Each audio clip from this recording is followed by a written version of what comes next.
If you want to kick a relationship off to a great start, you need to make a strong and positive first impression. And one of the ways we do that is with our posture and our gestures.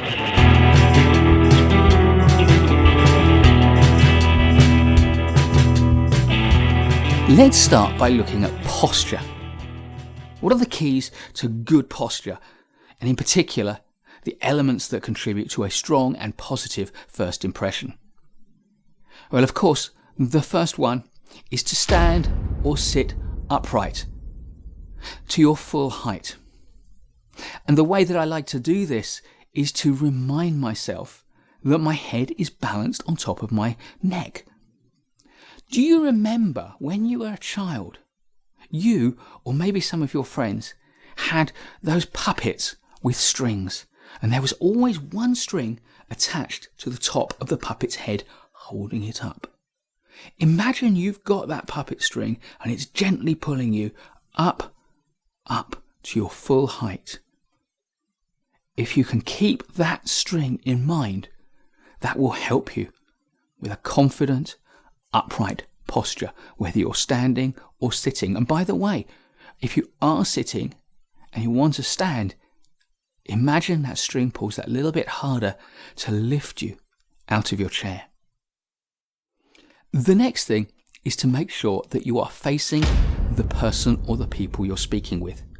Obviously, if it's a group of people, you will need to constantly adjust your body to address each of them. But if it's one person, face on.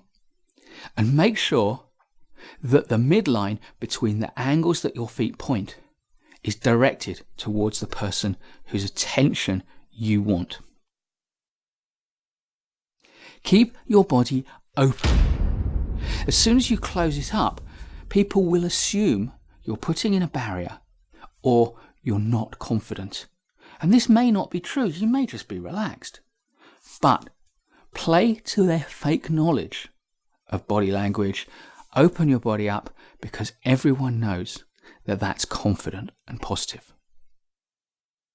And finally, although you are upright, allow yourself to relax. Let your shoulders drop, because if your shoulders are hunched or pulled back rigidly, that doesn't look right.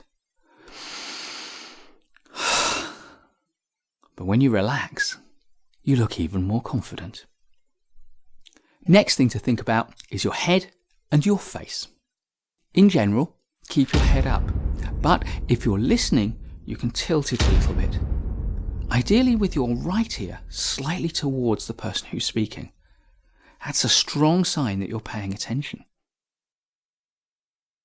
Also, maintain eye contact, particularly when you're listening. And it's easier to maintain eye contact when you're listening than when you're speaking. Because, of course, when we're speaking, we sometimes have to search for those words and our eyes dart all over the place to avoid being distracted by the principal strong image of someone's face.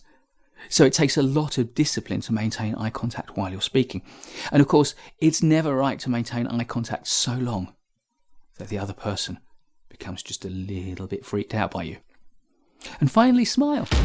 Because smiling is the indicator that you're confident and that you've got energy and you're enthusiastic. Next, let's talk about hands. And one of the rules I think is worth considering is that we feel more comfortable when the other person's hands are visible. So putting your hands behind your back or in your pockets is always going to portray less confidence than someone's hands who are visible. Allow yourself to make confident, fluid, relaxed and natural gestures as well, to emphasize what you're saying and to bring your speech to life. But while expressive gestures are valuable, constant fidgeting and playing with pens and things like that is not. Stop it. If you are fidgeting, you are distracting. If you are distracting, then you are casting a poorer impression. Oh, and here's a tip. Handshakes. A good handshake always takes place in the vertical plane. Your hand should be vertical and so should the other person's. If your hand moves to be on top of the other person's, that's a dominant signal and will make them feel small. If, alternatively, you rotate your hand so your palm is upwards, that's a sign of submission and does not make you appear strong or confident. Your grip should be firm, but how firm? Well, the best rule of thumb is to match the firmness of the other person's grip. But clearly, if they are trying to strangle your hand with a crushing grip, then that's a bullying tactic and you don't want to play that game. And likewise, if their handshake is really too limp, then you can be a little bit firmer. And one piece of guidance I got early on is a good handshake is web to web. That is, the web between your thumb and your fingers needs to touch the web between their thumb and their fingers. And 1 or 2 pumps is usually enough. A couple of tips for mastery of handshakes.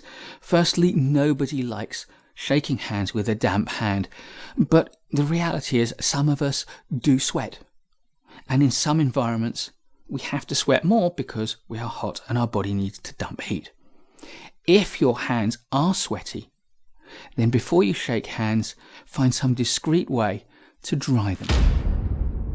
And finally, if it's a cold day and you've come in from the outside and your hands are cold, well, you've experienced it yourself. If you shake hands with somebody who's got cold hands, then the first impression psychologically is that they are emotionally cold. Because for some strange reason, our brain associates physical warmth with emotional warmth and physical cool with emotional cool. So my tip is, either go to a bathroom and wash your hands in hot water so that you've warmed up your hands, or here's an even easier one. Get yourself a hot drink, hold it in your right hand, sip from it, and then when it's time to shake hands, transfer the drink across to the other hand, shake hands with a warm hand. Your posture, your gesture, the way you use your face and your facial expressions, the way you use your hands, all contribute to the first impression you give. And if you can use them well and positively and demonstrate enthusiasm and warmth, then you will make a great, positive first impression. Please hit the thumbs up if you like this video. There's lots more great content from management courses to come. So subscribe to our channel and hit the bell to ensure you never miss a thing. I'll see you in the next video, and in the meantime, keep learning.